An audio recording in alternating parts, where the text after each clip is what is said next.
11 වන පරිච්ඡේදය රතු ඉන්දියානුව නිවසට ඇති. එක් හිමිවි උදෑසනක සිය තුවක්කුවගත් අප්පච්චි දට එමේ ගියේය. ඔහු ඒ දිනේ ඇඳ සාදානට අදහස් කොට තිබුණේය. ඔහු ගේ තුළට ලීගෙන ආ විට අම්මා රෑ කෑමට මස් නැතයි කීවාය. ඉතින් බෑරි ටික පිටේට හේතු කළ ඔහු තුවක්කුව කරට ගත්තේය. ජැක්ටද දට එමේ යෑමට ඕනෑ විය. තමාද කැටුව යන ලෙස කියමින් බැගෑපත්ව අප්පච්චි දෙස බලා සිටි අතර උගේ පපුවෙන් නිකුත් වූ සිහින් කෙඳිරිල්ලක් ලෝරාද ඌ සමග හඬන්නට ඔන්න මෙන්න කියන තුරුම උගේ උගුර පොපියන්නට විය. එහෙත් අප්පච්චි ඌව දම්වැලකින් ඉස්තාලේ බිත්තියට ගැටගැසුවේය. බැහැ ජැක්, උඹ මෙහෙ නැවතිලා ගිය බලා ගන්න ඕන. ඊළඟට ඔහු ලෝරා හමේරි අමතා දරුවනේ ඌව ලියන්න එහෙම එපා. අසරණ ජැක් බිම වැටය ගත්තේය. දම්වැලකින් බැදීම ලැජ්ජාවට කරුණක් වූ අතර ඌට තදින්ම දැනී තිබිණි. අප්පච්චිගෙන් හිස ඉවතට හරවාගත්තු ඔහු තුවක්කුව උරමත තබාගෙන ඈත යන අයුරු නොබැලුවේය. තනිතලාව විසින් ගිල ගන්නාතුරු ඈතට ගිය අප්පච්චි අන්තිමේදී නොපෙනී ගියේය. ලෝරා ජැක් සැනසීමට උත්සාහ කළ නමුත් උගේ සිත සැනසුනේ නැත. ඌ වැඩි වැඩියෙන් දම්වැල ගැන සිතන තරමට උගේ හදවත වැඩි වැඩියෙන් කම්පාවට පත් විය. ලෝරා සුරතල් කරමින් හා සෙල්ලම් කරමින් ඌ සතුටු කිරීමට උත්සාහ කළ නමුත් ඉන් සිදු වූයේ ඌ තවත් පුම්බාගෙන සිටීම පමණි. ජැක් කනස්සල්ලෙන් සිටියදී ඌ දමා යන්නට හොඳ නැතයි ලෝරා හා මේරි සිතූහ. ඉතින් මුළු උදේ වරුවම දෙදෙනා ස්ථාලය අසරට වී ගත කළහ. ජැක්ගේ මෘදු වෛරම් වැටුණු හිස හා උගේ ඇස් වටා අතගෑ ඌ දම්වැලකින් බැඳ දැමීම ගැන තමන් කොතරම් කනගාටු වනවාදැයි ඌට පැවසූහ. ඌ යාන්තමට ඔවුන්ගේ අත ලෙව කෑ නමුත් ඉතා කනගාටුවෙන් හා කෝපයෙන් පසුවිය. ඌ ලෝරාගේ දන හිස මත හිස තබාගෙන සිටිය අතර ලෝරා ඌට කතා කරමින් සිටියාය. එක්වරම නැගී සිටි ජැක් රෞද්‍ර ගැඹුරු හඬකින් කෙරෙව්වේය. උගේ කෙලේ මවිත් ඉලිපී තිබූ අතර ඇස් කෝපයෙන් රතු වී තිබිණි. ලෝරා බිල්පත් වූවාය. ජැක් මින් පෙර කිසිදාක ඈට ගොරවා නැත. ඊළඟට ජැක් සිය උරහිසට උඩින් බලා සිටින දුටු ලෝරා එදෙස බැලූ අතර එකා පිටුපස එකා බැගින් නිරුවත් වනචාරී මිනිසුන් දෙදෙනෙකු රතු ඉන්දියානුවන්ගේ අඩිපාර දිගේ එන අයුරු දුටුවාය. මේරි, අර බලන්න! ඇය කෑ ගෑවාය. එදෙස බැලූ මේරිද ඔවුන් දුටුවාය.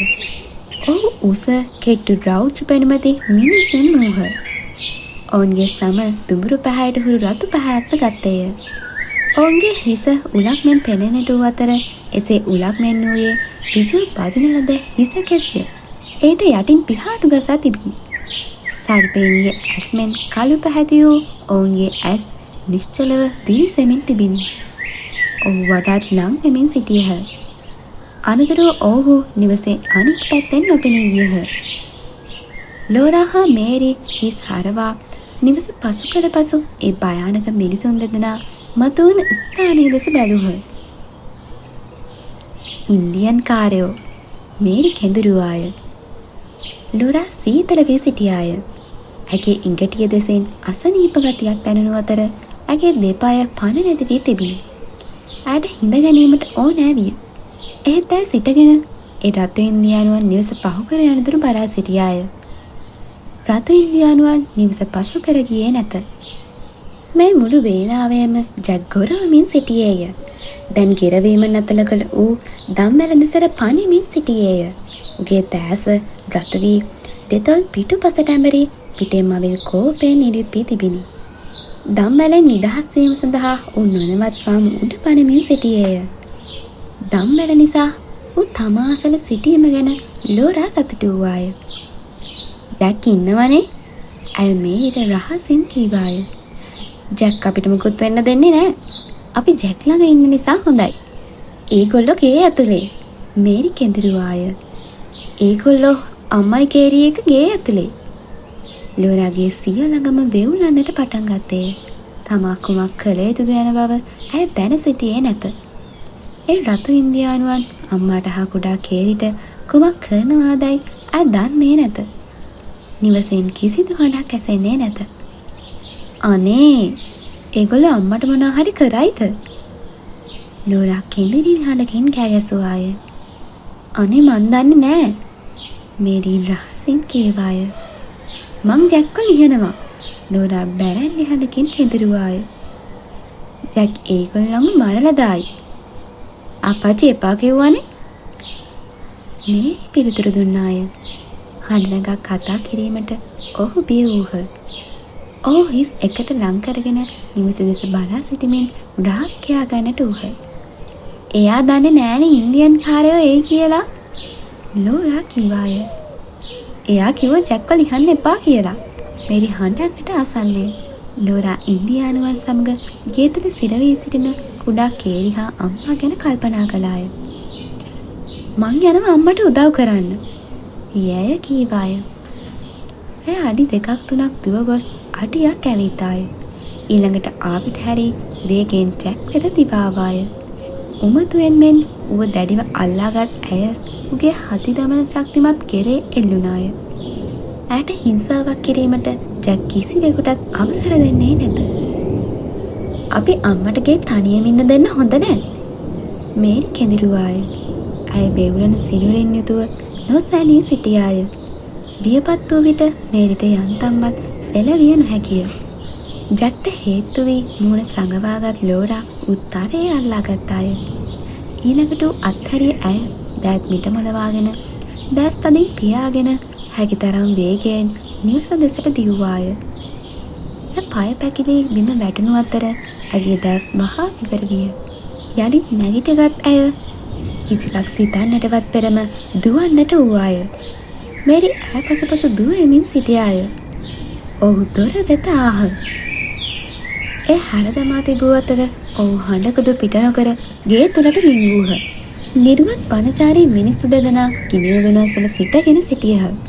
අම්මා උදුනස්සල නැමීගෙන කිසිවක් විසමින් සිටි අතර කේරි දෑතින්ම අම්මගේ සාය එල්ලි ඇගේ සාය වැලි අතර සැඟවී සිටියාය. ලෝරා අම්මා දෙසට දිව්වාය.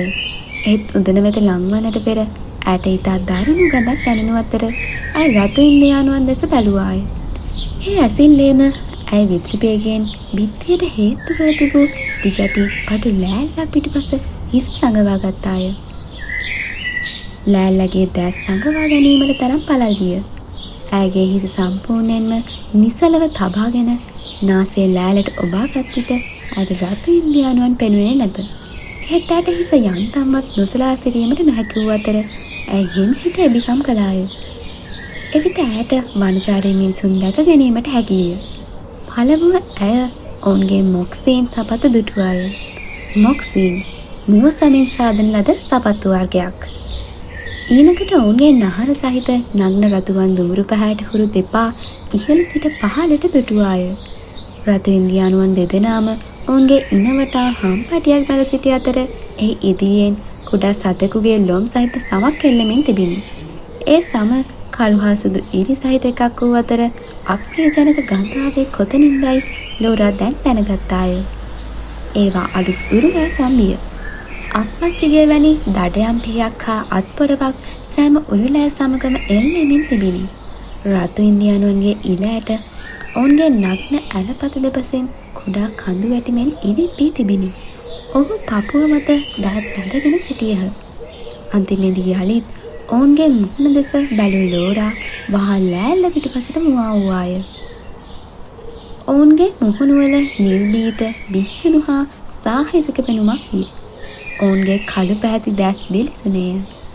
මේ වනචාරී මිනිසුන්ගේ නළලට ඉහළින් හා කන්වලට ඉහළින් කෙස් වැවී තිබුණේ නැත. එහෙත් ඔවුන්ගේ හිස් මුදුනේ ඍජු කෙස් රොදක් විය. ඒ පටිවලින් බැඳ පිහාටු ගසා තිබුණි. ලෝරා යළිත් ලෑල්ල පිටුපස සිට එපී බලන විට රතු ඉන්දියානුවන් දෙදෙනා ඈ දෙස බලා සිටියා.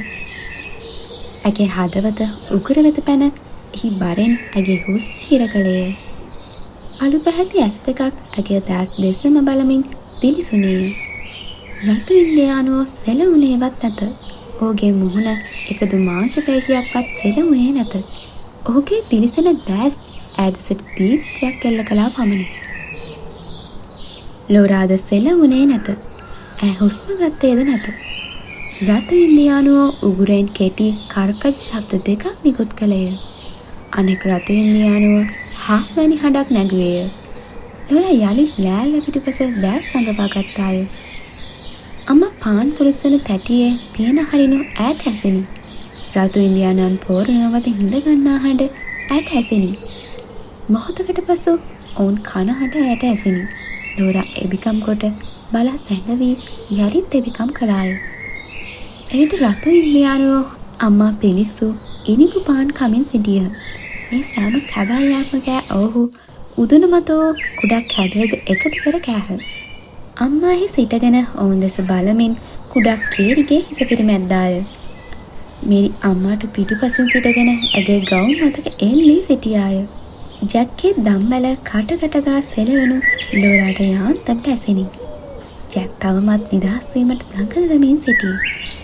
ඒගු පාන්වල සෑම කුඩා කැබැල්ලක්ම ආරුව පසු රතු ඉන්දියානුව නැගී සිටියහ. ඔවුන් ඇවිදින විට උරුලෑගඳ වඩා තදින් පැනිනි. ඔවුන්ගෙන් කෙනෙක් යළිත් උගුරෙන් අමීරි හඬක් පිට කළේය. අම්මා විසල් කරගත් දෑසෙන් ඔහු දෙස බැලුවාය. ඈ කිසිවක් කීවේ නැත. රතු ඉන්දියානුවෝ ආපිට හැරුණු අතර අනෙක් මිනිසාද හැරුණේය. ඔහුගේ හරහා ඇවිද ගොස් දොරෙන් පිටව ගියහ. ඔවුන්ගේ දෙපා වලින් කිසිදු හඬක් නැගුණේ නැත. අම්මා දිග සුසුමක් හැලුවේය. ඈ එක් අතකින් ලෝරාත් අනෙක් අතින් මේරිත් තදින් අල්ලා ගත්තාය. රතු ඉන්දියානුවන් දෙදෙනා එකා පිටුපස එකා බැගින් බටහිර දෙසට වැටුණු නොපැහැදිලි අඩිපාර දිගේ ඈතට යනු ඔහු ජනේලයෙන් බලා සිටියහ. අනතුරුව ඇඳමද හිඳගත් අම්මා ලෝලා හා මේරි තදින් වැළඳගෙන වෙවුලන්නට වූවාය. ඈ වෙතින් අසිනීප ගතියක් පළ විය. ඔයාට සනීප නැද්ද අම්මේ? ලෝරා ඇගෙන් ඇසුවාය. නෑ, දෙයයන්ට ස්තුතිවන්ත වෙන්න ඒ මිනිස්සු යන්න ගියා. ලෝරාගේ නාසය හකුලාගෙන ඒගොල්ලෝ ගාව හරිම ගඳයි. ඒගොල්ල ඇඳගෙන හිටියේ උරු රෑහම්. අම්මා කීවාය. ඉන්පසු ඔහු රතු ඉන්දියානුවන් ඈට හා කුඩා කේරිට අනතුරක් කරනු ඇතැයි බියෙන් ජැක් අතහැර ගේ තුළට ආයුරු අම්මාට විස්තර කළහ. ඔවුන් නිර්භීත දැරියන් බව අම්මා කීවාය. දැන් අපි කෑම හදමු. අප්පච්චි ඉක්මනට ඒවි. අපි යාට කෑම ලාස්ති කරන්න ඕනේ. මේරි ඔයා මට පැර ටිකක් ගෙනත් දෙන්න. ලෝරාට පුළුවන් නේද මේසයස් කරන්න? අම්මා දිගු කවුමේ අත් නවාගෙන දත් සෝදා පාන් සෑදීම සඳහා ඉරිඟු පිට යන්නට වූ අතර මේරි දරගෙන ආවාය. ලෝරා මේසේ සූදානම් කළාය. ඈ අප්පච්චිටත් අම්මාටත් බෙලෙක් පිඟන් පිහි ගෑරොප්පු හා බෙලෙක් කෝප්ප තබා කේරිගේ කුඩා බෙලෙක් කෝප්පය අම්මගේ පිඟන් රසලින් තබුවාය. මේරිට හා තමාට බෙලෙක් පිඟන් පිහා ගෑරොප්පු තබු ඇය ඔවුන්ගේ එක්ම කෝප්පය පිඟන් මැදින් තැබුවාය. ඉරිඟු පිටි හා වතුර එක්කල අම්මා අටකවයක් ආකාරයට කුඩා පාන් ගෙඩි දෙකක් සෑදුවාය. ඉන්පසු ඒවා පාන් පුලුස්සන තැටිය මත තැබූ අය ඒවා අතින් තුනි කළාය. අම්මා පාන් මත ඇගේ ඇඟිලි සලකුණු තබා ඇති විට තමාට වෙනත් කිසිම රසකාරකයක් අවශ්‍ය නැති බව අප්පච්චි නිතරම කියයි. අප්පච්චි එන විට ලෝරා මේසේ සූදානම් කර අවසන් වූවා පමණි. ලොකු හාවෙකු හා කිකිලියන් දෙදෙනෙකු දොරෙන් පිට තැබූ ඔහු ඇතුළට පැමිණ තුවක්කුව දුරට ඉහළින් කොකුවල හෙළුවේය. ලෝරා හා මේරි දුව ගොස් ඔහුගේ ඇඟේ එල්ලි එකවර කතා කරන්නට වූහ. මොකද මේ? ඔහු ඔවුන්ගේ හිසකෙස් අවුල් කරමින් ඇසුවේය. ඉන්දියන් කාරයෝ? ඉතින් අන්තිමේදී ඔයා ඉන්දියන් කාරයෝ දැක්ක නේද ලෝරා? මං දැක්ක මෙහෙන් බටහිර පැත්තේ පොඩි දෙනියක ඒගොල්ලන්ගේ කූඩාරමක් තියෙනවා. උන් මෙහි ආවද කැලරින්? ඔව් චාල්ස් දෙන්නෙක්ම ආවා. අම්මා කීවාය. අනේ චාල්ස් මං මොනවා කරන්නද? උන් ඔයාගේ දුම්කොළ ඔක්කොම අරන් ගියා. ඉනිඟු පානුත් හුඟක් කෑවා. උන් ඉනිඟු පිටි පෙන්නලා මට ඒව හදන්නේ කියලා අතින් කිව්වා. බෑ කියන්න මං බය වුණා. ඔයා කරපු දේ හරි. අප්පච්චියට කීවේය. අපි කිසිම ඉන්දියන් කාරයෙක් හතුරු කරගන්න ඕන නෑ. ඊළඟට ඔහු හපෝ මේ මොන ගන්ධක් සාරයක්ද? උන් අලුත් උරුලෑ හැම ඇඳගෙන හිටියා. උන් ඇඳලා හිටියෙත් එච්චරමයි. අම්මා කීවාය. උන් මෙහි ඉන්නකොට කොහොමද ගඳ තියන්නේ නැද්ද? ඒ ගැන මොකට කියනවද චාල්ස්? දැන් අපිට ඉනුව පිටිත් හිඟයි. ඒකත් එහෙමද? තව ටික කාලයකට පිරිමහ ගන්න පුළුවන් වෙයිනේ. අනික මේ පළාතේ අපිට ඕන තරම් මස් තියෙනව නෙව? දුක් වෙන්න එපා කැරලින්. ඒත් උන් ඔයාගේ දුම්කොළ ඔක්කොම අරගත්තා. කමක් නෑ. ඉන්ඩිපෙන්ඩන්ස් වලට යනකම් මට දුම්කොළ නැතුව ඉන්න හැකි. ලොකුම දේ තමයි ඉන්දියන් කාර්යය හොඳින් තියාගන්න එක. අපට ඕන නෑ රෑ ජාමෙට බය වෙලා නැගිටින්න යටිගිරියෙන් කෑ ගහන යක්කු. ඔව් කතාව නතර කළේය. ඔහු කියන්නට ගිය දේ අසන්නට ලෝරා මහත් ඕනෑකමින් බලා සිටියාය. එහෙත් අම්මා දෙතොල් තදකොට අප්පාච්චි දෙස බලා යන්තමින් හිස සැලුවාය. මෙහෙන්න ලෝරයි මේරි. අප්පච්චි කතා කළේය. පාම් පිච්චනකම් අපි හාවහම ගහලා කුකුල්ලු දෙන්න කපල ගම ඉක්පනට මට උරුකේකට වගේ බඩගිනි. ඔව් සුනකින් හා හිරුවෙනින් හැවුණු ගෙවත්තේ දරකොට මත වාඩි වී අප්පච්චි සිය දඩයම් පිහියෙන් මස් කපනු බලා සිටියහ. බෙඩි පහර ලොකු හාවාගේ ඇස් සිතුරු කරගෙන ගොස් තිබූ අතර තනිතලා කික්කිලියගේ හිස සම්පූර්ණයෙන්ම වෙන්ව ගොස් තිබිනි. සිදුවේ කුමක්දැයි උන්ට සිතා ගන්නටවත් බැරි වූ බව අප්පච්චි කීවේය. අප්පච්චිගේ මුවහත් පිහිය හාවාගේ මස් ඉරාගෙන යනතුරු ලෝරාවගේ සමේ කෙළවරකින් අල්ලාගෙන සිටියාය. මම මේකට ලුණු දාලා වේලන්න බිත්තිය එල්ලන්නම්. එන සීතකාලෙදි දාන්න ඔයගොල්ලන්ගෙන් කාට හරි උණුසුම් තොප්පියක් හදාගන්න පුළුවන් එතකොට. ලෝරාට රතු ඉන්දියානුවන් අමතක කළ නොහැකි විය. ඔවුන් ජැක්ව ලිහා දමුවේ නම් රතු ඉන්දියානුවන් එතනදීම කා දමනු ඇති බව අප්පච්චිට කීවාය. අප්පච්චි පිහිය බිම තැබුවේය. ඔයගොල්ලෝ ජැක්ව ලිහන්න හැදුවද? ඔහු බියකරු හඬකින් ඇසුවේය. ලෝරාගේ හිස පහතට නවුණු අතර ඇය ඔව් අප්පච්චි රහසින් කැඳිරුවාය. මං එපා කිව්වට පස්සෙත් අප්පච්චිගේ හඬ තවත් බියකරු විය. ලෝරාට කතා කරගත නොහැකි විය. ඒත් මේරි ඔව් අප්පච්චි සීරුවෙන් කීවාය. අප්පච්චි මොහොතක් නිහඬ වෙයි සිටියේය. ඉන්දියානුවන් ආපසු ගිය විට අම්මා සිසුම් හැලුවාක් මෙන් ඔහු දිගු සුසුමක් හැලුවේය. ඊට පස්සේ ඔයගොල්ලෝ හැම තිස්සෙම මතක තියාගන්න. මං කියපු දේ විතරක් කරන්න. මං කියන දේට පිටින් යන්න හිතන්නවත් එපා. තේරුණාද? ඔව් අප්පච්චි ලෝරා හැමේට කැඳිරුහ. ජැක් ලියුහනම් එහෙම වෙන්නේ මොකක්ද කියලා ඔය දෙන්න දන්නවද? ඌවර රතු ඉන්දියන් කාරයන්ට කාලා දායි. එතකොට මහා කරදරයක් වෙනවා. නරක කරදරයක්. තේරුණාද? ඔව් අප්පච්චි. ඔව් කීහ. ඒත් උන්ට කිසිවක් වැටහුනේ නැත. එතකොට ඒගොල්ලෝ ජැක්ව මරාවිද? ලෝරා ඇසුවාය. ඔව් ඒ විතරක් නෙවෙයි. ඔයගොල්ලෝ මේකත් මතක තියාගන්න. මොන දේ වුණත් කමක් නෑ. මං ඔයගොල්ලන්ට කියාපු දේ විතරක් කරන්න. හොඳයි අප්පච්චි. ලෝරා කීවාය. මේරි තෙසේ කීවාය. ජැක් ලිහා නොදැමීම ගැන ඔහු දෙදෙනාම සතුටු වූහ. කියාපු දේ කරන්න. එතකොට ඔයගොල්ලන්ට කිසිම කරදරයක් වෙන්නේ නැහැ.